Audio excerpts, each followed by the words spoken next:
Hello LEGO fans and creators, welcome back to Boone Builds for another Bricklink Studio tutorial. In this video I am going to show you how to get started with the Bricklink Studio instructions maker. Bricklink Studio is not only an awesome program for building, but it is, in my experience, the most robust instructions designer and layout creator. Now, if you're just getting started with Studio and you want to check out my other videos, such as my introduction to Studio, a tips and tricks video, or other topics, you can find links in the video description below, or you can check out my Studio tutorials playlist here on Boone Builds. But let's go ahead and dive in. I have pulled up the model of the brick that I built during my introduction video, and I've recolored it to look something similar to the Bricklink Studio logo, and I want to turn this into user-friendly building instructions. Now, one palette I haven't talked about much in my tutorials so far is the step list palette. In the step list, you also get a nice list of all of the items that are in your creation, but they are also organized by steps. I haven't added any steps or done any organization, so when I built this model, it automatically put all of the bricks into step 1. You can see it here, and if I collapse step 1, you don't see any of those pieces. I can add a step. Now I have a step 1 and a step 2. My step 1 is full of all of those pieces, and my step 2 is empty. Sometimes I don't worry about organizing my steps in the step list here, but it can help in certain circumstances. We'll get into the instruction maker, which includes a step editor as well as a page design layout, in just a few moments, but I'll talk a little bit more about the step guide here. One thing I know in my brain that I want to have at the end of the instructions is a submodel for the lid of this box. I could use instructions that just have you build the whole box, and when it's time to put the first part of the lid on, you put the lid on, and then you finish building on top of that. But I think it would be cooler to build the lid as a submodel and then be able to place the submodel on top of the box. So I am going to use my camera views here and look at one of the sides of the brick. I'm going to left click and drag to get all the way down here to this 6x6 plate that is the base of the lid. Now I've selected all the parts in just the lid, and I'm going to go down to the right and click create into submodel, or I can right click on this and go to submodel, create. And I'm going to name this lid. Okay. Now I can take the lid in my step list and move it to step 2. You'll see lid is now in step 2, and that's going to help me out just a little bit. This is a simple model.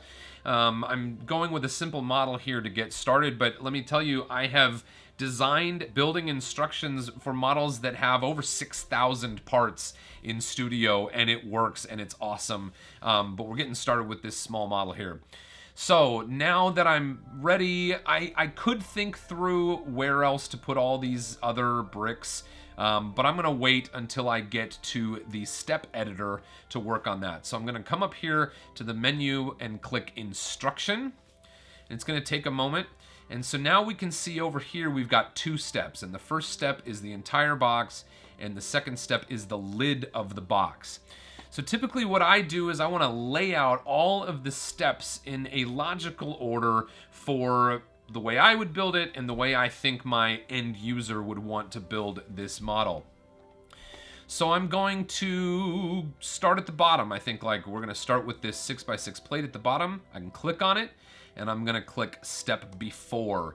Now when I come to step 1, you see that is the very first step to place the 6x6 plate, the base of this entire model, in the first step. It makes perfect sense, right? Exactly the way you might be accustomed to seeing Lego sets begin. Okay, now I'm going to come to step 2 and think about what are the next parts that I might want to put on. Well, let's see, how about 1x6, and I'll click step before. Now when you come back here, you can see, start with the plate, then we add a 1x6.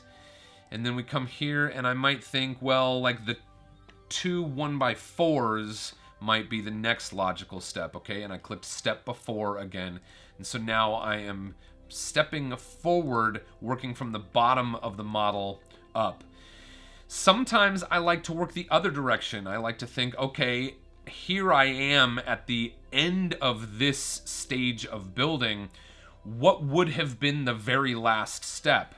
And I think, okay, perhaps the very last step at this point would have been these 2 6x6 bricks. And then I can click step after. And that puts that as the last step in that phase of the build. And then I think, okay, maybe the next last step would be these 2 1x4s with 2 studs, and I can click step after. Okay, and then I think, well, the next previous step might have been these 1x6s, and I'll click step after. And now I'm all the way back to here where, let's see, can someone place a 1x6 and 2 1x4s? Sure. Probably, but maybe I'll just go like this and make those 1x4s their own step. And then I've got a step with just a 1x6, so that sort of makes me think that's a little bit weird. So maybe instead of my second step being a 1x6 by itself, perhaps I should move that 1x6 to the step later where the other 1x6 is added. And I can actually just grab this 1x6 from step number 2, and I want to put it in step number 4, and I can just drag it over there. And now you see I've got an empty step in step 2, which I want to delete by clicking the trash can at the bottom right of the empty step.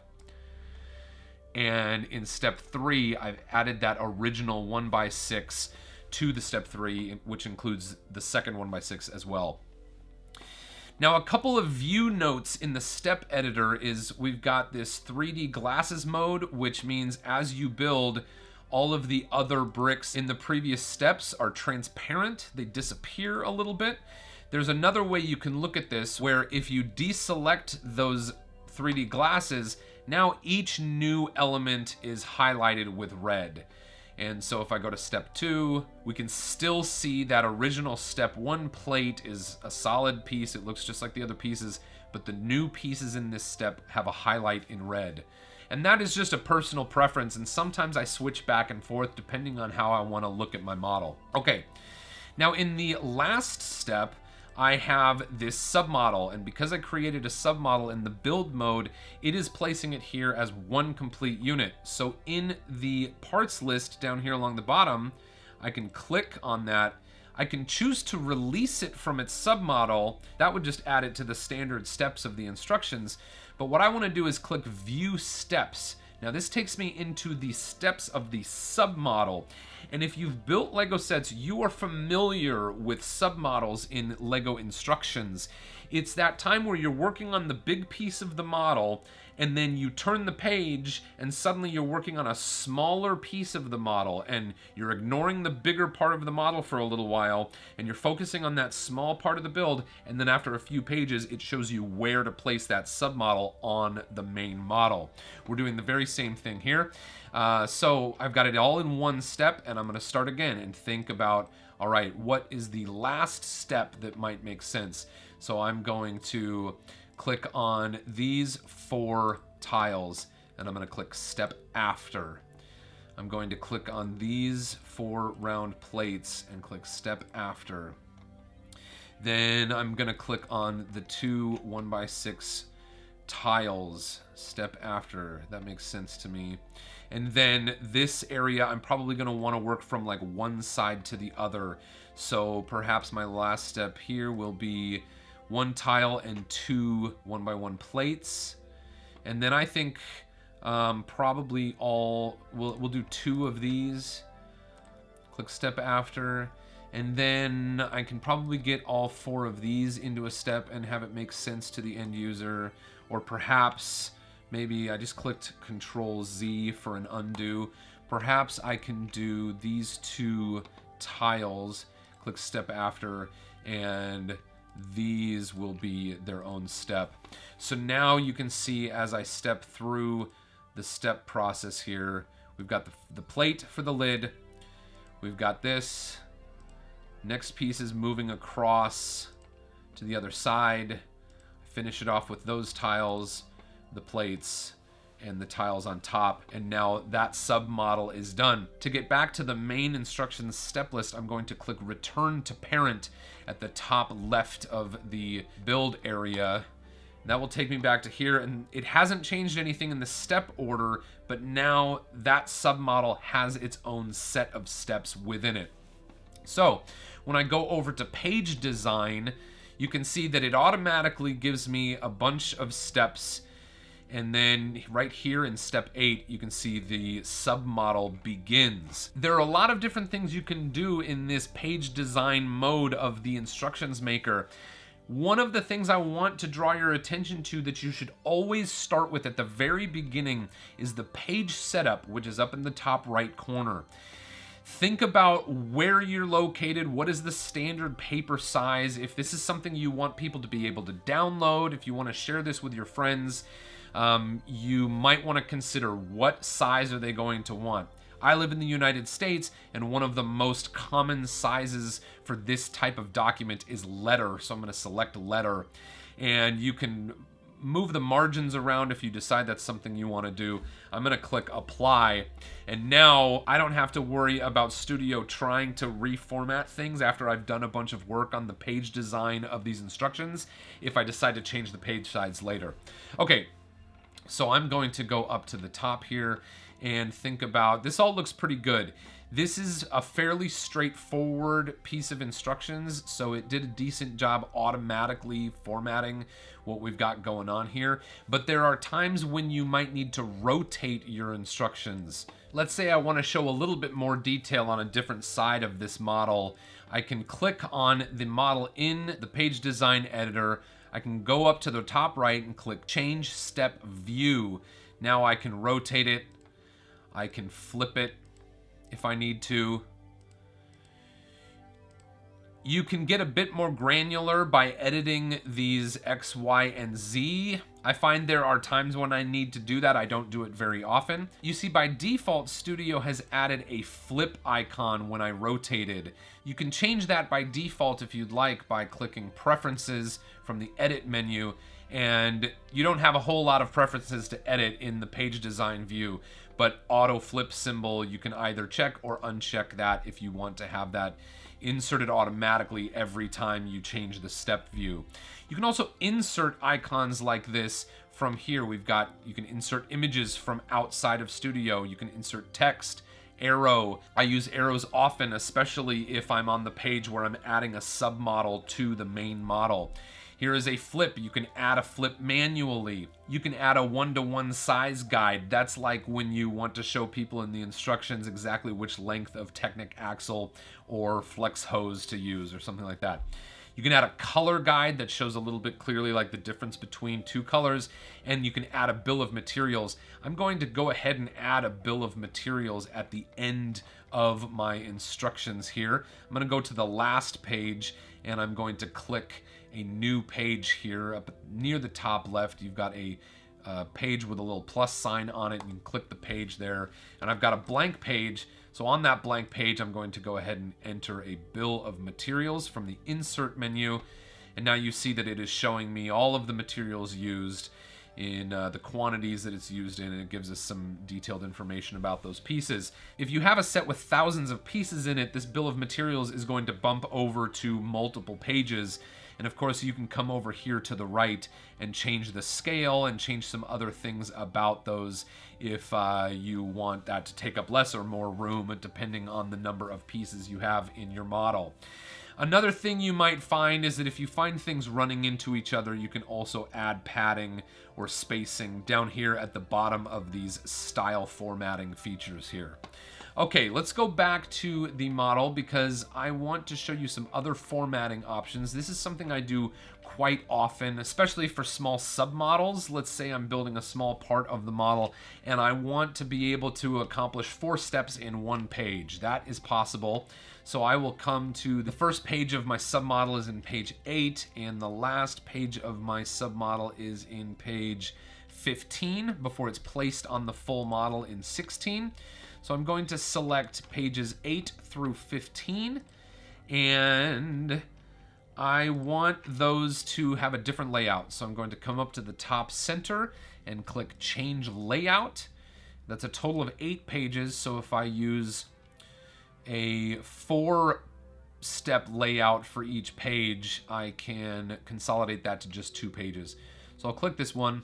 I like to go down the page, 1, 2, 3, 4. And I'll show you how to make that really clear to your end user when you're formatting. So I'll click Apply. And now you see all of those steps are compressed into 2 pages. There's some formatting issues that we need to sort through. So let's work on that. If I come to each one of these parts list items, you can change the scale of the parts list item.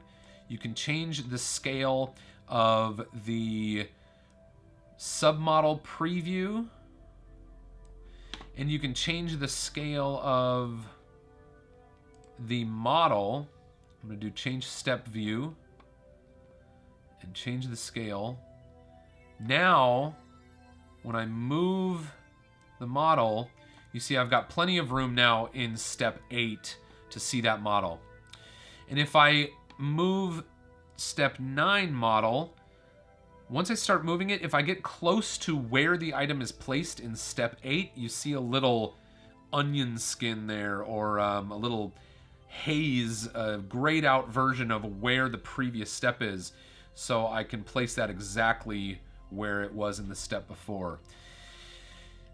I might want to adjust the scale of this parts list as well. Come over to step 10. That one's probably fine, but I can change this and you see that onion skin again, and I can lay that right exactly where it is in the place of the previous 2 steps. I'll do the same in step 11. And now, just to add some clarity that your eye wants to go down the page to build the next step and not across, I'm going to add a separator between the columns. Okay, so you see now 8 and 9 are on the first side of the page, 10 and 11 are on the second side of the page, and your eye moves from the top to the bottom, across from the top to the bottom. You can add them in the rows if you want to. It doesn't really make sense in this case, but if you're using the other format where you're going across the page instead of down the page, you've got both options there. You can adjust a lot of other things in the global style. So that is over here near the top right. You can switch from the format of any particular item. In that format column, depending on which item you click on, you see you'll get a different set of options, styling changes you can make in that format column. But over in the global style, you can make changes that will affect globally throughout the document the things that you want to change. One note about the global style is it does not affect the things that you have already changed manually on your pages. So I would advise spending a little bit of time playing around with the global style with 1 or 2 pages before you get, 50 pages into your instruction manual. All right, now I think I'm pretty much satisfied with that page. I'm going to go ahead and go to page number 9, starting with step 12. Kind of apply the same things here. Just want to move these. If that's there, I can adjust the scale of the parts there in step 13. Step 14, I'm definitely going to have to adjust the scale of the parts list and move these exactly where I want them, and go ahead and put in my column separator. Okay, great. Now, I am happy with how my instructions look. I'm going to go through from the beginning, typically, and I'll tell you what, no matter how big the model I'm working on is, no matter how long these instruction manual becomes, I like to start at the beginning and go through every page and just make sure it looks like it makes sense to me. For instance, here, I added that rotation, but I don't want the rotation in the end, so I'm going to go ahead and delete that rotation icon.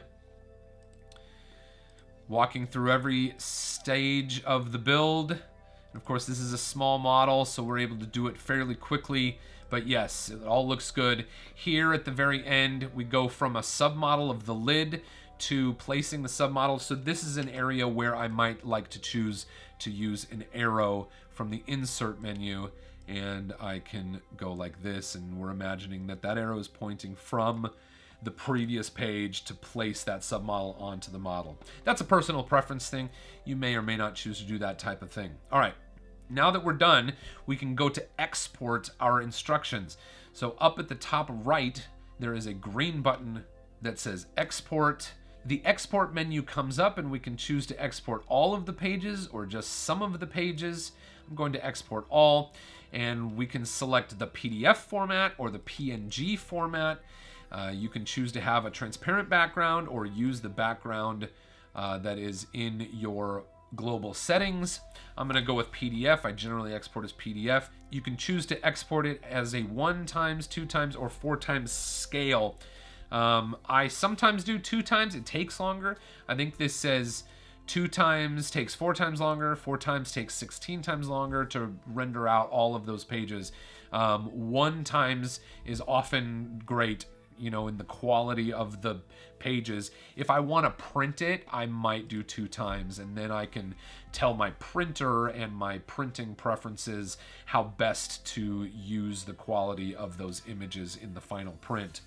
Then you can select a place to put those. I'm going to put these just in my Lego Creations, and let's see, Studio. There we go, Lego Creations Studio.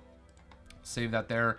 And then I click export. That's going to take some time depending on the number of pages you have in your instruction booklet.